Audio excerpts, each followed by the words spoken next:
ओम नमः शिवाय। श्री शिवाय नमस्तुभ्यं।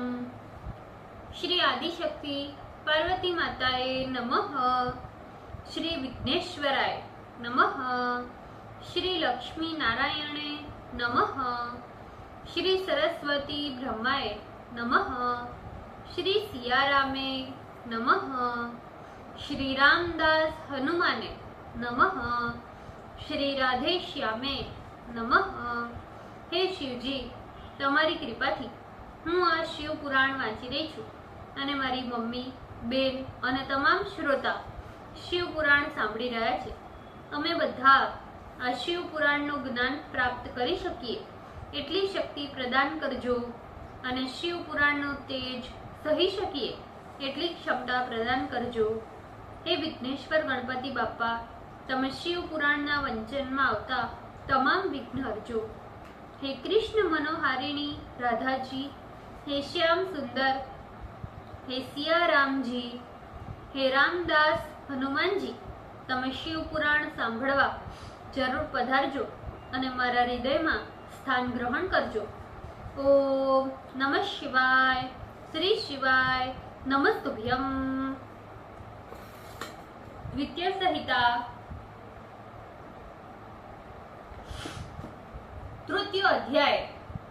हिमालय के गृह में विष्णु आदि देवों का गमन तथा शिव स्तुति वर्णन। Page number 466। नारद जी बोले, हे ब्रह्मदेव, हे महाप्राज्ञ, हे वक्ताओं में श्रेष्ठ, इसके अनंतर क्या चरित्र हुआ उससे आप हमसे कहिए। आपने मैना के पूर्व जन्म का अद्भुत वर्णन किया और उसके विवाह की कथा भी भली प्रकार सुनाई। अब आगे का उत्तम चरित्र कहिए। हिमालय ने मैना के साथ विवाह कर फिर क्या किया? जगदम्बा पार्वती ने उनके कुक्षी से किस प्रकार जन्म लिया? जन्म लेने के बाद उस पार्वती ने किस प्रकार का दुस्सह तप कर शिव को अपना पति बनाया? हे ब्रह्मदेव, ये सब शंकर के यश का विस्तार पूर्वक वर्णन कीजिए। ब्रह्मा जी बोले, हे महर्षि नारद, तुम परम कल्याणकारी शंकर के यश को सुनो, जिसको सुनकर ब्रह्म हत्यारा भी अपने पाप से शुद्ध हो जाता है और अपना सभी मनोरथ पूर्ण कर लेता है।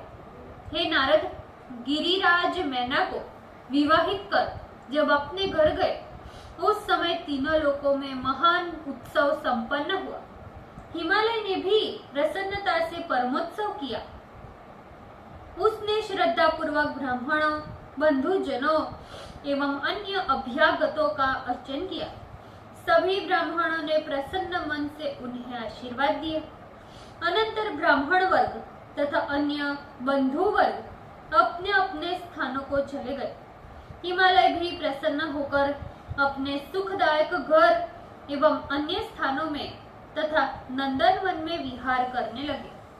उस समय संपूर्ण विष्णु आदि देव, महात्मा एवं मुनिगण हिमालय के पास गए। गिरिराज ने इन देवताओं को आया देख उन्हें प्रणाम किया। उसने अपने सुकृत की बड़ी प्रशंसा करते हुए सभी देवताओं का भक्ति पूर्वक सत्कार किया। उसने हाथ जोड़कर सिर झुकाए हुए उन देवों की भक्ति पूर्वक स्तुति की। प्रेम से गिरिराज के नेत्रों से अश्रुधारा प्रवाहित हो चली तथा उनके रोंगटे खड़े हो गए। हे मुने, तब प्रसन्न होकर हिमालय ने बड़ी दीनता से विष्णु आदि देवताओं से पूछा, आज मेरा जन्म कहा? आज मेरा जन्म सफल है, आज मेरी तपस्या सफल है, आज मेरा ज्ञान और आज मेरी क्रिया भी सफल है, आज हम धन्य हो गए, आज मेरी ये पृथ्वी भी सफल हो गई, आज मेरा कुल भी, मेरी स्त्री भी धन्य है और आज मेरा सब कुछ धन्य हो गया है। इसमें कोई संशय नहीं, क्योंकि आप सभी एक ही समय एकत्रित होकर मेरे घर पर पधारे। आप अपना सेवक जानकर सप्रेम मेरे लिए यथोचित आज्ञा प्रदान करें। ब्रह्मा जी बोले, हिमालय के इस प्रकार के वचन सुनकर सभी विष्णु आदि देवता परम प्रसन्न हो गए और अपने कार्य की सिद्धि मानकर बोलने लगे, हे महाबुद्धि संपन्न हिमालय, हमारे हितकारी वचनों को सुनो। हम लोग जिस कार्य से तुम्हारे पास आए हैं उससे प्रीति पूर्वक निवेदन करते हैं।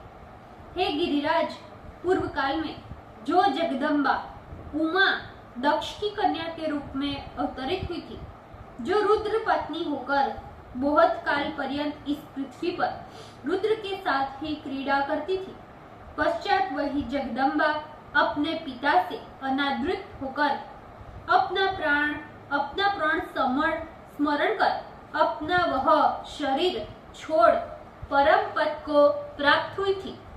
हे हिमालय, ये सारी कथा तो लोक में प्रसिद्ध है और तुम्हें भी ज्ञात है। इस घटना से देवगणों और सभी को तथा आपको भी बहुत लाभ होगा। अब देवता लोग तुम्हारे वश में हो जाएंगे।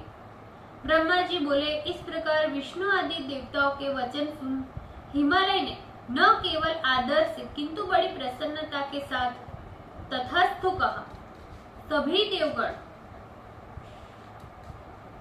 उन सारी विधियों को हिमालय के आदर पूर्वक कहकर शंकर प्रिया उमा की शरण में गए।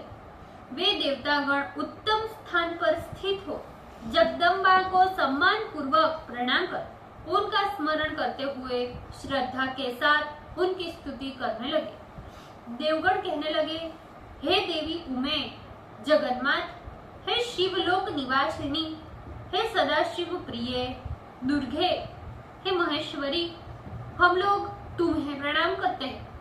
हम पवित्र करने वाली परम शांत पुष्टि स्वरूपा एवं महासत्व स्वरूपा तथा अव्यक्त रूपिणी श्री शक्ति को हृदय से प्रणाम करते हैं, जो शिवा कल्याणकारिणी है, शुद्ध स्थूल तथा सूक्ष्म रूप वाली है, जो अंतर विद्या तथा सुविद्या से प्रसन्न होने वाली है। ऐसी परमेश्वरी को हम प्रणाम करते हैं। तुम ही श्रद्धा हो, तुम ही धृति हो, तुम ही स्वर्गोपचरा हो, सूर्य में रहने वाली प्रकाश स्वरूपा तुम ही हो तथा इस प्रपंच स्वरूप जगत को प्रकाश करने वाली भी तुम ही हो, जो ब्रह्मांड में रहने वाले समस्त जगत के ब्रह्म से लेकर तृण पर्यंत जीवों का आप्यायन करती है। हम उस देवी को प्रणाम करते हैं। हे माता, तुम वेद माता गायत्री हो, तुम सावित्री एवं सरस्वती हो, तुम ही इस सारे जगत की जीविका हो, तुम ही वेद त्रयी एवं धर्म स्वरूपा हो। हे माता, तुम ही समस्त प्राणियों में निद्रा, क्षुधा, तृप्ति, तृष्णा, कांति, शोभा, तुष्टि तथा आनंद करने वाली हो। पुण्य कर्ताओं में तुम लक्ष्मी हो, पापियों में तुम दरिद्रा हो। तुम सारे जगत की शांति, धात्री तथा प्राण पोषणी माता हो। हे माता, तुम ही इन पंचभूतों में सारभूत तत्व स्वरूपा, तुम ही नीतिज्ञों में नीति स्वरूपा एवं तुम ही व्यवसाय स्वरूपा हो। हे माता, तुम ही सारे सामवेद में गीति स्वरूपा हो, तुम ही यजुर्वेद में ग्रंथि हो, ऋग्वेद की आहुति हो, अथर्व की मात्रा हो तथा तुम मोक्ष स्वरूपा हो। सभी देवगणों में शक्ति स्वरूपा हो, तुम ही तम प्रधान धतृगणों की एक ही दृश्य रूपा, रजोगुण के प्रपंच में एकमात्र भाव रूपा हो। जो हमने शास्त्रों में सुना है वैसी आपकी भव्यकारी स्तुति हम लोगों ने की है। आप कराल संसार सागर के महान दुखों से पार करने वाली पाप रहित नौका हो, अष्टांग योग का पालन करने वाली, काम क्रीड़ा में चतुर, विंध्य पर निवास करने वाली उस भगवती को हम प्रणाम करते हैं, जो प्राणियों के नासिका, नेत्र, मुख, भुजा, वक्षस्थल एवं मन में धैर्य पूर्वक सुख प्रदान करती है, जो इस जगत के कल्याण के लिए अत्यंत सुखकारी निद्रा रूप में प्रवृत्त होती है, वो देवी संसार की स्थिति तथा पालन के लिए हमारे ऊपर प्रसन्न हो। ब्रह्मा जी बोले, इस प्रकार जगदम्बा महेशानी उमा की स्तुति कर सभी देवगण उन्हें दर्शन के निमित्त प्रतीक्षा करने लगे। ओम नमः शिवाय। श्री शिवाय नमस्तुभ्यम। भूल चूक माफ करजो शिवजी, कृपा रखजो। આજના શિવપુરાણના વંચનનું પુણ્ય મને પ્રદાન કરજો શિવજી। ઓમ નમઃ શિવાય। શ્રી શિવાય નમસ્તુભ્યમ।